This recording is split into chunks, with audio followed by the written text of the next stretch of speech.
বিসমিল্লাহির রহমানির রহিম। Hello audience, কেমন আছেন? আমি জানি আমার অনেক পরিচিত কলিগরাও আমাকে শুনছেন। তো আমাদের এই চ্যানেলটা আসলে দিন দিন জনপ্রিয় হচ্ছে আলহামদুলিল্লাহ।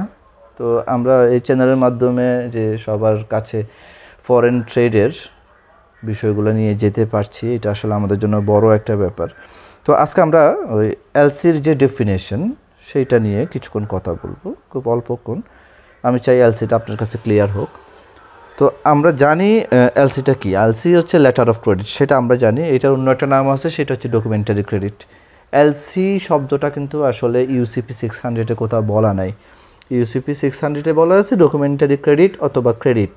তো যদি ইউসিপি 600 অনুসারে আমরা এলসির ডেফিনেশনটা জানতে চাই বা শিখতে চাই খুব ইজিলি, আসলে আমাদেরকে যখন কেউ জিজ্ঞেস করে এলসিটা কী, তখন আমরা কিন্তু আসলে বুঝাতে পারি না।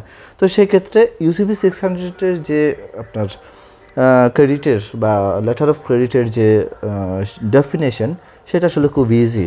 আমরা আসলে কয়েকটা জিনিস একটু মনে রাখি। সেটা হচ্ছে এলসিটা হচ্ছে একটা অ্যারেঞ্জমেন্ট, ঠিক আছে?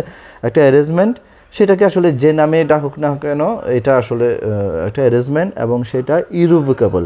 এই শব্দটা একটু সবাইকে মাথায় রাখতে হবে। ইরিভোকেবল, দ্যাট মিনস অপ্রত্যাহারযোগ্য।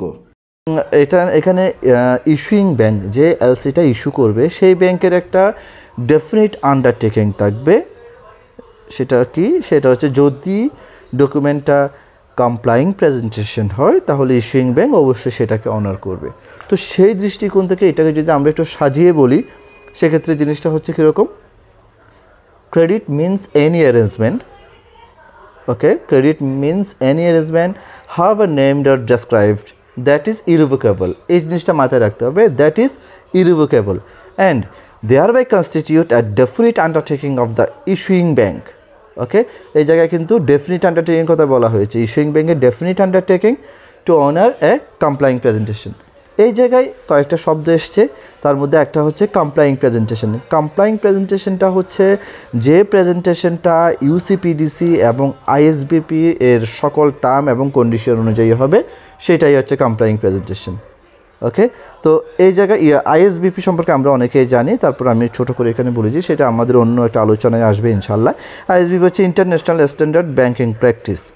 হ্যাঁ, সো আর ইউসিপি 600 সেটা আমরা খুব ভালো করে জানি, আপনার uniform customs and practice for documentary credits. So আমরা মোটামুটি এলসির ডেফিনেশনটা জানতে পারলাম। যা কোনো ভাই আমাদেরকে হয়তো এলসির ডেফিনেশন জিজ্ঞেস করে, ঠিক এইভাবে জিনিসগুলো যখন আমরা উপস্থাপন করব, তখন জিনিসটা সবার কাছে খুব সুন্দর বোধগম্য হবে। তো আজকের মতো এখানেই শেষ। Thank you very much. আসসালামু আলাইকুম।